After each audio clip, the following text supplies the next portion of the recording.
नमस्कार, वंदे मातरम प्यारे साथियों। स्वागत है आपका अपने YouTube channel online study with Vikram पर। अगर आप चैनल पर पहली बार आए हैं तो चैनल को सब्सक्राइब कर लीजिए, क्योंकि इस चैनल के माध्यम से राजस्थान में आने वाली हर भर्ती का नोटिफिकेशन और उसकी संपूर्ण जानकारी आपको मिलती है। और हम बात कर रहे हैं अब थर्ड ग्रेड एग्जाम 2023 जो संस्कृत शिक्षा विभाग में होने वाला है, उसके संपूर्ण शैक्षिक परिदृश्य के बारे में हम बात कर रहे हैं। और आज हमारी क्लास कौन सी है? 4 नंबर क्लास है। इससे पहले हम 3 क्लास कर चुके हैं, जिसमें सामान्य शैक्षिक परिदृश्य की जानकारी, प्रमुख संस्थाएं जैसे RSCRT, NCERT, BSER, Rajasthan state open schools, ये सभी हमने देख लिए। आज हम बात करने वाले हैं विद्यालय प्रबंधन एवं उनकी संबंधित समितियों के बारे में हम बात करेंगे। निःशुल्क कोर्स रहने वाला है, हस्तलिखित नोट्स रहने वाले, प्रश्न आएंगे यहीं से। तो देखिए किस प्रकार प्रश्न पूछे जाएंगे, किस प्रकार हस्तलिखित नोट्स हैं। तो देखिए प्यारे दोस्तों, आपके सामने आ चुका है विद्यालय प्रबंधन एवं समितियां। तो प्रबंधन क्या है? प्रबंधन देखिए, सबसे पहले हम बात करें तो प्रबंधन का सर्वप्रथम प्रयोग उद्योग व व्यापार में किया गया। प्रबंधन का सर्वप्रथम उपयोग कहाँ पर किया गया? उद्योग व व्यापार में किया गया, शिक्षा में नहीं किया गया। कहाँ पर किया गया? उद्योग व व्यापार में किया गया। अंग्रेजी रूपांतरण मैनेजमेंट, यहाँ पर देखिए मैनेज, मैन और टी से अलग शब्द बनेगा। देखिए क्या बनता है मैनेजमेंट का अर्थ? मैनेज से बनेगा व्यवस्था करना। क्या बनेगा? व्यवस्था करना। मैन से बनेगा मानव, और टी से टैक्टफुल यानी कुशलता पूर्वक, यानी मानव द्वारा कुशलता पूर्वक व्यवस्था करना ही मैनेजमेंट कहलाता है। मैनेजमेंट क्या है? मानव द्वारा कुशलता पूर्वक व्यवस्था करना मैनेजमेंट कहलाता है। अब देखिए, अब हम बात करते हैं प्रबंधन की कुछ परिभाषाओं। कुछ वैज्ञानिकों ने किस प्रकार प्रबंधन को परिभाषित किया है। तो नंबर 1 पर देखिए, नंबर 1 है हिलकर्ट। क्या है? हिलकर्ट। हिलकर्ट ने क्या कहा है दोस्तों? प्रबंधन के क्षेत्र में कला व विज्ञान एक सिक्के के पहलू है। क्या कहा है? प्रबंधन के क्षेत्र में कला व विज्ञान एक सिक्के के पहलू है। फिर आते हैं पीटर ड्रेकर। पीटर ड्रेकर ने क्या कहा है कि पूर्व निर्धारित लक्ष्यों को प्राप्त करने का सामूहिक प्रयास प्रबंधन कहलाता है। पूर्व निर्धारित लक्ष्यों को प्राप्त करने का सामूहिक प्रयास ही क्या कहलाता है? प्रबंधन कहलाता है। ये किसने कहा? पीटर ड्रेकर ने। अगर आप नोट्स बनाना चाहते हैं तो नोट्स बना लीजिए।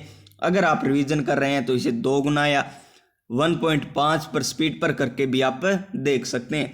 विलियम लुइक, इन्होंने क्या कहा? विलियम लुइक ने संसाधनों को प्रभावपूर्ण उपयोग प्रबंधन कहलाता है। यानी संसाधनों का जो प्रभावपूर्ण उपयोग होता है ना, उसे ही क्या कहते हैं? प्रबंधन कहते हैं। ये किसने कहा था? विलियम लुइक ने कहा था। इसके बाद आते हैं कुंटज। कौन आते हैं? कुंटज। कुंटज ने क्या कहा था? समय से कार्य करवाने की कला, समूह से कार्य करवाने की कला प्रबंधन कहलाता है। प्रबंधन क्या है? समूह से कार्य करवाने की कला। ये किसने कहा? कुंटज ने कहा। फिर आते हैं रास मुर्रे। रास मुर्रे ने क्या कहा? निर्णय देना ही प्रबंधन है। निर्णय देना ही क्या है? प्रबंधन है। फिर आते हैं लॉरेंस एप्ले। कौन आते हैं? लॉरेंस एप्ले। इन्होंने क्या कहा? प्रबंधन वस्तुओं का निर्देशन नहीं है, बल्कि व्यक्तियों का विकास है। व्यक्तियों का विकास ही क्या है? प्रबंधन। ये किसने कहा? लॉरेंस एप्ले ने कहा। इसके बाद हम नए वैज्ञानिक आते हैं F.W. टेलर। F.W. टेलर को क्या कहा जाता है? वैज्ञानिक प्रबंधन का जनक कहते हैं। वैज्ञानिक प्रबंधन के जनक कौन है? तो F.W. टेलर इंपॉर्टेंट है, इसे स्टार लगा लीजिए। F.W. टेलर को क्या कहा जाता है? वैज्ञानिक प्रबंधन का जनक कहा जाता है प्यारे दोस्तों। इसके बाद आते हैं नेक्स्ट इंपॉर्टेंट हेनरी फ्योल। अब जो 2 वैज्ञानिक आने वाले हैं ना, वो मोस्ट इंपॉर्टेंट रहने वाले हैं प्रबंधन की दृष्टि से। तो हेनरी फ्योल। हेनरी फ्योल ने क्या किया था? इन्होंने प्रबंधन के 14 सिद्धांत दिए। कितने सिद्धांत दिए? 14 सिद्धांत दिए। किसने दिए? हेनरी फ्योल ने दिए। इन्होंने प्रबंधन के सिद्धांतों का जनक कहा जाता है। तो प्रबंधन के सिद्धांतों का जनक किसे कहा जाता है? हेनरी फेयोल को।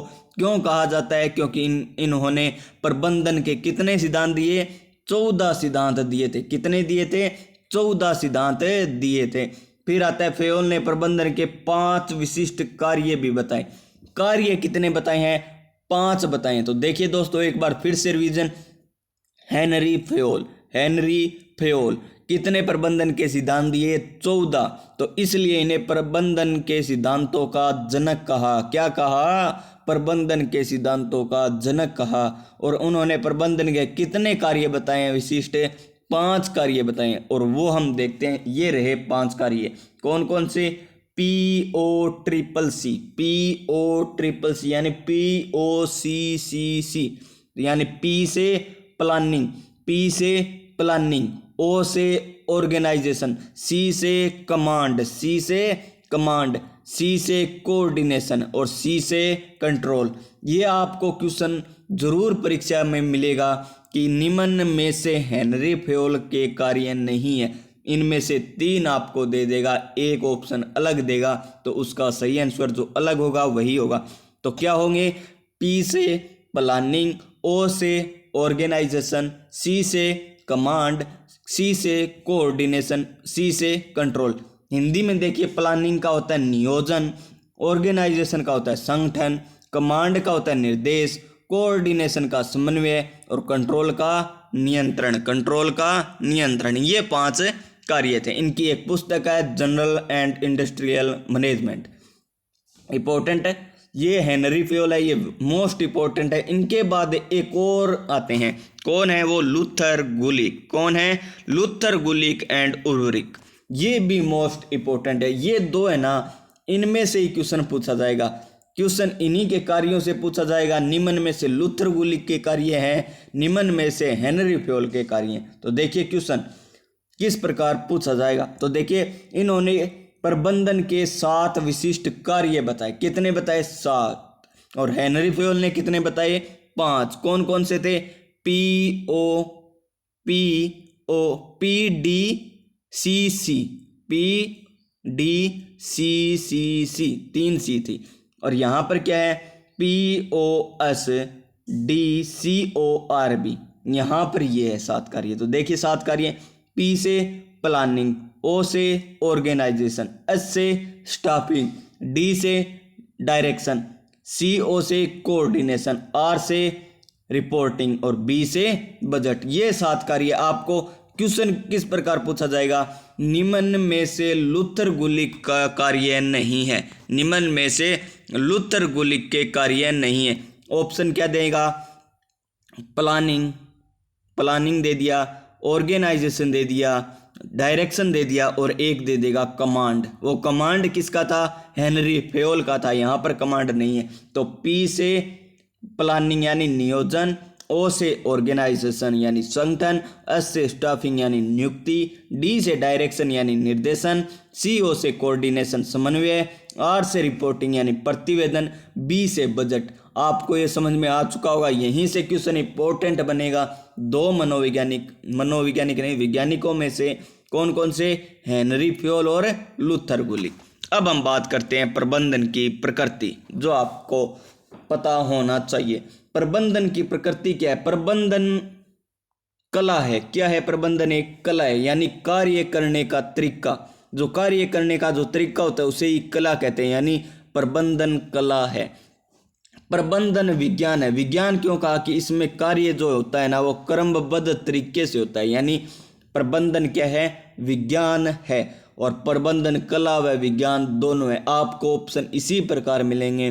प्रबंधन कला है, प्रबंधन विज्ञान है, प्रबंधन कला व विज्ञान दोनों है। उपयुक्त तीनों सही। तो कौन सा होगा? उपयुक्त तीनों सही। प्रबंधन कला व विज्ञान है, दोनों भी है, और कला भी है और विज्ञान भी है। ये होती है प्रबंधन की प्रकृति। अब हम बात करते हैं शैक्षिक प्रबंधन क्या है।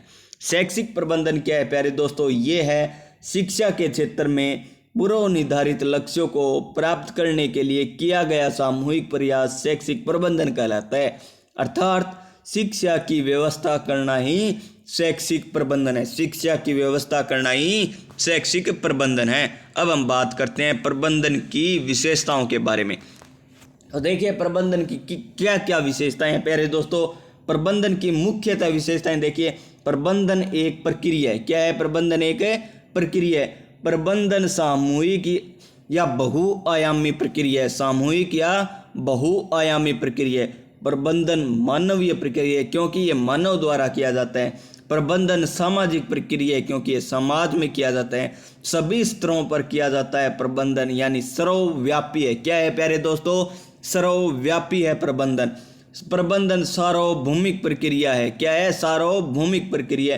प्रबंधन कला व विज्ञान दोनों है। प्रबंधन है कला व विज्ञान दोनों है। और प्रबंधन में नेतृत्व के गुणों का विकास होता है। क्योंकि होता है क्योंकि जो कोई प्रबंधन करेगा ना, उसे पता चल जाएगा कि कार्य किस प्रकार किया जाता है, अर्थात उसे नेतृत्व के गुणों का विकास होता है।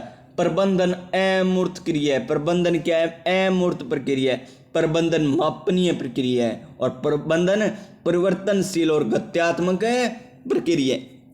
क्वेश्चन किस प्रकार पूछा जाएगा इसमें देखिए, प्रबंधन की मुख्यतः विशेषताएं निम्न में से नहीं है। आपने क्वेश्चन ध्यान से सुन लिया होगा। प्रबंधन की मुख्यतः विशेषताएं नहीं है। प्रबंधन एक मानवीय प्रक्रिया है। नंबर 2, प्रबंधन एक सामाजिक प्रक्रिया है। नंबर 3, प्रबंधन कला व विज्ञान दोनों है। नंबर 4, प्रबंधन एक मूर्त क्रिया है। तो इसमें सही आंसर क्या होगा? प्रबंधन एक मूर्त क्रिया है। मूर्त नहीं होता, क्या होता है? प्रबंधन एक अमूर्त क्रिया होती है। तो इसका सही आंसर ऑप्शन नंबर 4 मानेंगे। इसके बाद देखिए यहाँ पर कुछ नोट इंपॉर्टेंट लिख रखा है मैंने। तो क्या इंपॉर्टेंट? पिकर ड्रेकर ने प्रबंधन को क्या कहा है? संगठन का जीवन रक्त कहा है। संगठन का जीवन रक्त किसे कहा है? पीटर ड्रेकर ने प्रबंधन को कहा है। और प्रबंधन को वर्दी का इंजन सुपीटर ने कहा है। सुपीटर ने क्या कहा है? प्रबंधन को वर्दी का इंजन। क्या कहा है प्यारे दोस्तों? वर्दी का इंजन। और पीटर ड्रेकर ने क्या कहा है? संगठन का जीवन रक्त। अगर आपको वीडियो अच्छी लग रही है तो वीडियो को लाइक कर दीजिए। अगर बहुत अच्छी लग रही है तो वीडियो को शेयर कर दीजिए।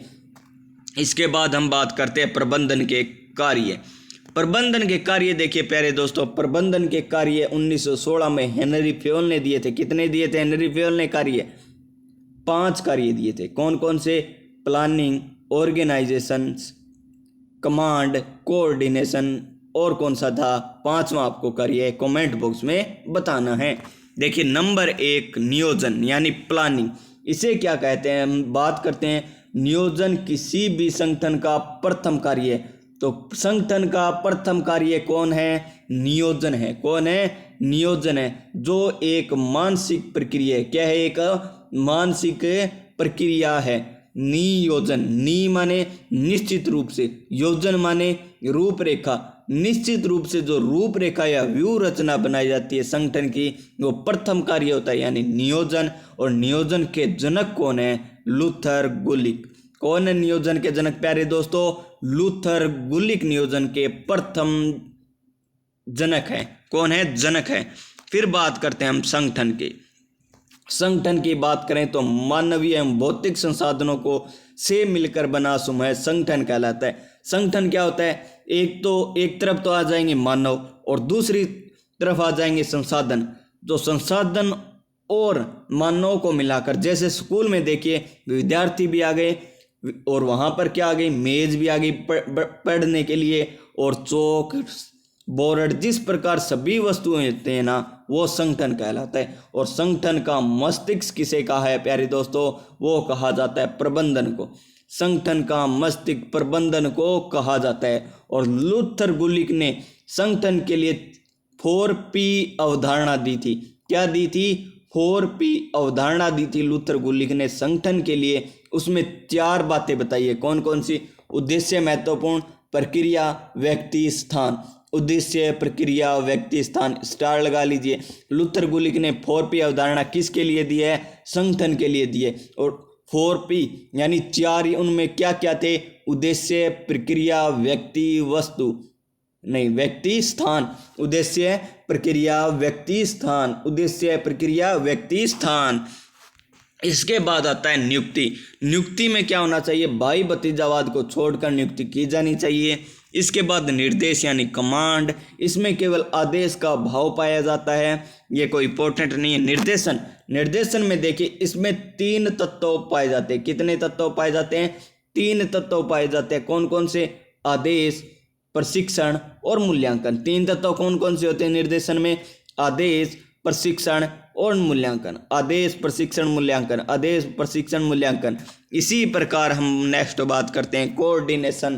तो कोऑर्डिनेशन क्या है, मानव एवं भौतिक संसाधनों के मध्य तालमेल स्थापित करना समन्वय कहलाता है। यानी जैसे खेल के मैदान में बच्चे खेलते हुए नजर आए तो वो कोऑर्डिनेशन यानी समन्वय। अगर खेल के मैदान में बच्चे लड़ते हुए नजर आए तो वो क्या नहीं है, कोऑर्डिनेशन नहीं है। पुस्तकालय में बच्चे पढ़ते नजर आए तो वो कोऑर्डिनेशन है। अगर पुस्तकालय में बच्चे खेलते नजर आए तो वो कोऑर्डिनेशन नहीं है, यानी समन्वय नहीं है। इसके बाद हम बात करते हैं, देखिए प्यारे दोस्तों, अगर आप या आपका कोई साथी रीट पात्रता या एलडीसी की तैयारी कर रहा है 2023 में, तो उसके इसी चैनल पर संपूर्ण विज्ञान निःशुल्क कोर्स, वो भी ट्रिक्स के माध्यम से एनसीईआरटी आधारित हस्तलिखित नोट्स, जिस प्रकार आपको यहाँ पर नोट्स मिल रहे हैं संपूर्ण विज्ञान के भी इसी चैनल पर मिलने वाले। तो वीडियो को शेयर कर दीजिए ताकि आपके दोस्तों को भी पता चल सके। इसके बाद हम बात करते हैं नियंत्रण। हमने 6 कार्य देख लिए। 7वां कार्य नियंत्रण। नियंत्रण मतलब प्रबंधन का संसाधनों पर प्रभावशाली नियंत्रण होना चाहिए, यानी प्रबंधन के जो संसाधन है ना उन पर आपका नियंत्रण होना चाहिए, अन्यथा प्रबंधन नहीं होगा, अच्छे तरीके से प्रबंधन नहीं होगा। प्रतिवेदन, किए गए कार्यों का सारांश, हमने जो कार्य प्रबंधन में किया उनका सारांश एक जगह पर लिख लेना चाहिए। बजट, वित्तीय व्यवस्था का होना। अभिप्रेरणा, ये इंपॉर्टेंट है। अभिप्रेरणा को क्या कहा जाता है, प्रबंधन की आत्मा। प्रबंधन की आत्मा क्या है, अभिप्रेरणा। और प्रबंधन का मस्तिष्क कौन है वो आप कमेंट बॉक्स में बताइए। फिर है निर्णय। निर्णय क्या है, इसे प्रबंधन का भविष्य कहते हैं। प्रबंधन को क्या कहते हैं, नहीं, निर्णय को क्या कहते हैं, प्रबंधन का भविष्य। आप जो निर्णय लेंगे ना वो प्रबंधन का ही भविष्य होगा। आप किस प्रकार निर्णय लेते हैं वो प्रबंधन का भविष्य कहलाता है। लास्ट, संप्रेषण। संप्रेषण इसे क्या कहा जाता है, प्रबंधन का नाड़ी तंत्र या राजमार्ग। नाड़ी तंत्र या राजमार्ग। इसके बाद आती है समितियां। तो उससे पहले थोड़ा रिवीजन कर लेते हैं दोबारा। प्रबंधन का नाड़ी तंत्र किसे कहते हैं, प्रबंधन का नाड़ी तंत्र कहते हैं या राजमार्ग संप्रेषण को कहते हैं। प्रबंधन का भविष्य किसे कहते हैं, निर्णय को कहते हैं। प्रबंधन की आत्मा किसे कहते हैं, अभिप्रेरणा को कहते हैं। और हम बात करते हैं इससे ऊपर, तो देखिए निर्देशन के कितने तत्व बताए थे, 3 तत्व बताए थे, आदेश, प्रशिक्षण, मूल्यांकन। आदेश, प्रशिक्षण, मूल्यांकन। इसके बाद हम बात करें संगठन का मस्तिष्क किसे कहा जाता है, प्रबंधन को कहा जाता है। संगठन का मस्तिष्क प्रबंधन को कहा जाता है। और संगठन के लिए 4P अवधारणा लूथर गुलिक ने दी थी। और उसमें क्या क्या महत्वपूर्ण माना है, उद्देश्य, प्रक्रिया, व्यक्ति, स्थान। उद्देश्य, प्रक्रिया, व्यक्ति, स्थान। नियोजन का जनक किसे कहा गया प्यारे दोस्तों, लूथर गुलिक को कहा गया था। और संगठन का प्रथम कार्य कौन सा था, संगठन का प्रथम कार्य नियोजन था। क्या था, नियोजन था। और पिकर ड्रेकर ने क्या कहा था, प्रबंधन को संगठन का जीवन रक्त कहा था। क्या कहा था, संगठन का जीवन रक्त कहा था। और सुपीटर ने प्रबंधन को वर्दी का इंजन कहा था। इसके बाद हम बात करें यहाँ पर प्रबंधन की हमने विशेषताएं देखी थी। और उससे ऊपर हमने शैक्षिक प्रबंधन और प्रबंधन की प्रकृति हमने देखी थी कि प्रबंधन की प्रकृति कला है, विज्ञान है। कला व विज्ञान दोनों हैं। इसके बाद हमने लूथर गुलिक के 7 विशिष्ट कार्य देखे थे। लूथर गुलिक के कितने थे, 7। कौन कौन से, POS, DCORB, यानी P से planning, organisation, staffing, direction, coordination, reporting और बजट। इसी प्रकार हेनरी फ्योल के 5 विशिष्ट कार्य थे। कौन कौन से, POCC, P से प्लानिंग, O से ऑर्गेनाइजेशन, C से कमांड, C से कोऑर्डिनेशन, C से कंट्रोल। और 14 सिद्धांत दिए थे। किसने दिए थे, हेनरी फ्योल ने दिए थे। इसलिए हेनरी फ्योल को प्रबंधन के सिद्धांतों का जनक कहा जाता है। अब हम बात करते हैं विद्यालय प्रबंधन की समितियां। तो प्रबंधन के लिए जो समितियां बनाई गई है उसकी बात करते हैं। तो प्यारे दोस्तों देखिए, नंबर 1 समिति SMC स्कूल मैनेजमेंट कमेटी यानी विद्यालय प्रबंधन समिति, दो समितियां पढ़ने वाले हम। तो पहली आ चुकी है आपके सामने SMC स्कूल मैनेजमेंट कमेटी यानी विद्यालय प्रबंधन समिति। इसका उद्देश्य देखिए क्या है। सबसे पहले उद्देश्य रहने वाला है जन सहभागिता हेतु विकेंद्रीकरण हेतु, यानी विद्यालय का विकेंद्रीकरण हेतु और जन सहभागिता हेतु। इसके प्रावधान कहाँ पर किए गए हैं ये हम आगे पढ़ने वाले हैं। दोनों RT 2009 और राजस्थान नियमावली 2011 उसमें आपको अच्छी तरह बताया जाएगा। तो यहाँ पर देखिए पहले SMC की स्थापना अध्याय 4 के धारा 21(1) में SMC का वर्णन किया गया। कहाँ पर? RTE 2009 में। RT 2009 में कौन सा अध्याय है? नंबर 4 और धारा कौन सी है? 21(1). इसी प्रकार राजस्थान नियमावली में कौन सा अध्याय है? अध्याय 2 और धारा 3, 4, 5 में SMC का वर्णन किया गया। ध्यान से देखिए क्वेश्चन किस प्रकार पूछा जाएगा। SMC का गठन राजस्थान नियमावली के अनुसार कौन सी धारा में किया गया, कौन से अध्याय में किया गया? अध्याय कौन सा है? अध्याय 2। इसी प्रकार RT 2009 में कौन सा अध्याय? अध्याय 4 है। हम आगे देखते हैं इसका गठन। राजस्थान में सर्वप्रथम गठन कब हुआ था? 10 मई 2011 को। स्टार लगा लीजिए। राजस्थान में SMC का गठन कब होता है? 10 मई 2011। कब? 10 मई 2011। 10 मई 2011 को राज्य के प्रारंभिक शिक्षा के विद्यालयों कक्षा 1 से 8 का प्रबंधन SMC का गठन किया गया प्रबंधन करने के लिए।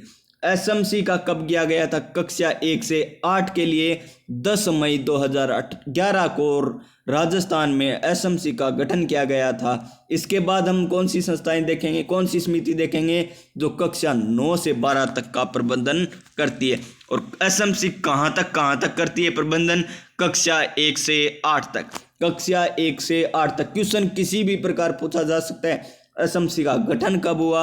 SMC का कौन से अध्याय में उल्लेख है राजस्थान में या RT 2009 में? इसका उद्देश्य क्या है? कौन सी कक्षा के लिए प्रबंधन करती है SMC? कक्षा 1 से 8।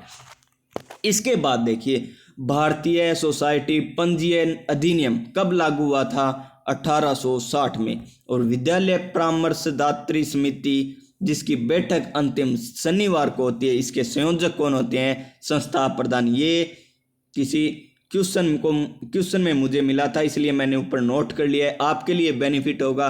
विद्यालय परामर्शदात्री समिति जिसके संयोजक संस्था प्रधान और बैठक कब होती है? अंतिम शनिवार को। अब बात करते हैं इसके नाम की। इसका नाम क्या होगा? विद्यालय प्रबंधन समिति। राजकीय जो विद्यालय का नाम है वो आ जाएगा राजकीय प्राथमिक उच्च माध्यमिक विद्यालय जो भी है राजस्थान। यहाँ पर विद्यालय जो जैसे बोझासर में है तो बोझासर राजस्थान। इस समिति को राजस्थान, ये इंपॉर्टेंट है, राजस्थान सोसाइटी पंजीयन अधिनियम 1958 के तहत पंजीकृत किया गया। क्वेश्चन किस प्रकार आएगा? विद्यालय प्रबंधन समिति का पंजीयन किस अधिनियम के तहत हुआ? राजस्थान सोसाइटी पंजीयन अधिनियम 1960, राजस्थान सोसाइटी पंजीयन अधिनियम 1958। तो क्या होगा? 1958 वाला होगा। ये सन ध्यान रखिए, 1958।